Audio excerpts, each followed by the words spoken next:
Welcome to Getting Started with Community Needs. This is the first video in the first phase of our foundational video series that is followed by building a broadband plan and feasibility studies. Other topics that will be included are people power, the basics of funding, and business models.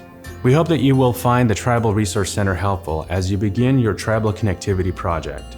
You can find more information at tribalresourcecenter.net. where you can learn more about how to obtain a feasibility study, conduct a needs assessment, and develop a scope of work to ensure your project's success. More information can also be found at peoplecentered.net.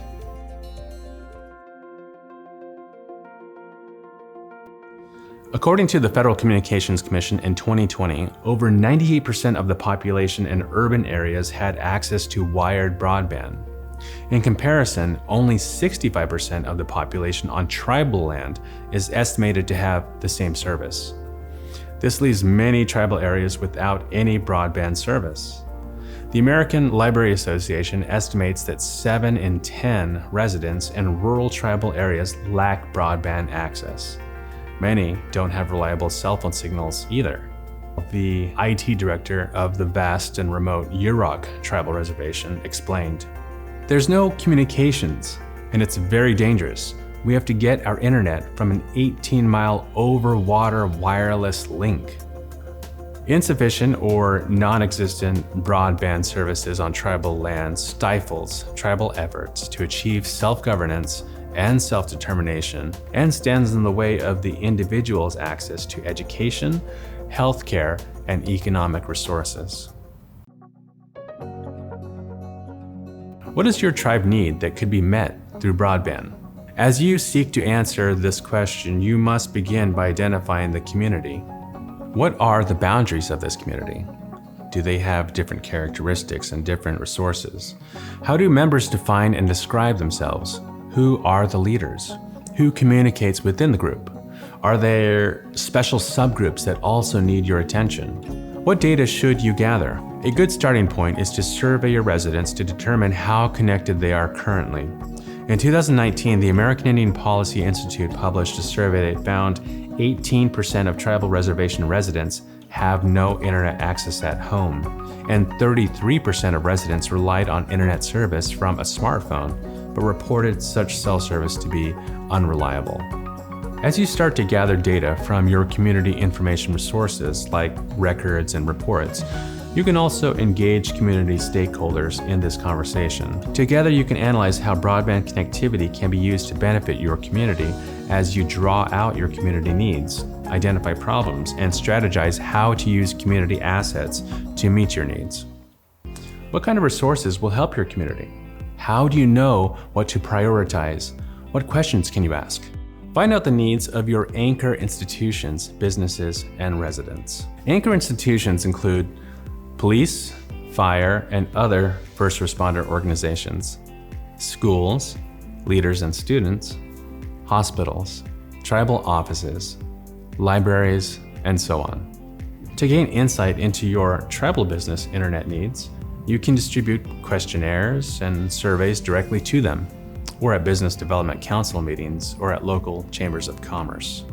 You might find out faster internet enables quicker ordering options for customers, or faster access to supply chain resources. For residences, you will want to learn their needs for school at home, interviewing and working from home, and receiving medical and mental health care services at home. Ask questions and provide information at community centers and other places where people hang out. Engaging the community is a great way to find out the priorities of interest your people have in these resources so that you can generate buy-in from the community as well as learning the priorities of implementation. These decisions determine whether, for example, you should focus first on telemedicine or the needs of schools. Engaging the anchor institutions, the businesses, and residents can provide you a comprehensive understanding of your needs, as well as providing you a roadmap for establishing priorities in creating and distributing broadband services and resources. Often there are issues that face your Native American community at large and other issues that are specific to your tribe. You must decide your community's priorities and tailor an approach to broadband implementation that will be most beneficial. To help our communities, we can leverage technology to improve healthcare outcomes via telehealth services. We can also enhance economic development, increase community engagement, and expand educational opportunity. The pandemic shone a light on the conditions experienced by many rural tribal communities. The people living on reservations were disproportionately affected by the virus. This was because of high rates of poverty, crowded living conditions, and poor access to medical facilities. The Native American community is also disproportionately affected by other problems. Since 1999, the suicide rate increased by 33% in the general population, while the suicide rate for the Alaska Native population was more than twice that at 71%. In the American Indian population, the suicide rate was 149%. In our populations, youth suicide rates are 2.5 times higher than the overall national average. 84% of American Indian and Alaska Native women experience violence in their lifetime, according to a 2016 National Institute of Justice report. The Substance Abuse and Health Services Administration reports that in our population, it is more than twice as likely to experience post-traumatic stress disorder. Telehealth and expanded medical facilities that can be aided by broadband connectivity could help our populations access mental health services. Often, the reason why people don't seek out mental health is because they don't know how to, or because the services aren't available to them. Broadband connectivity is also an issue of public safety.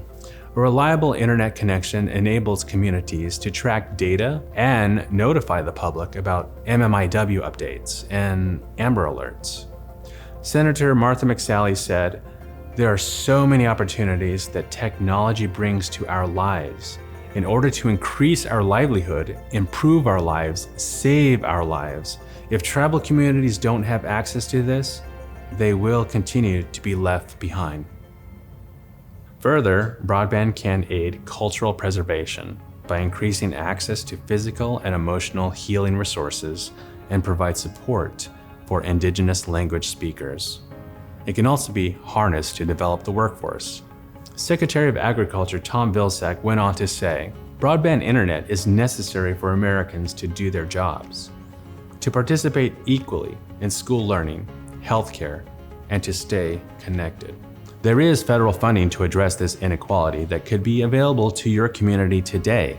The FCC's Rural Digital Opportunity Fund will invest $20 billion over a decade to help rural areas gain broadband connectivity.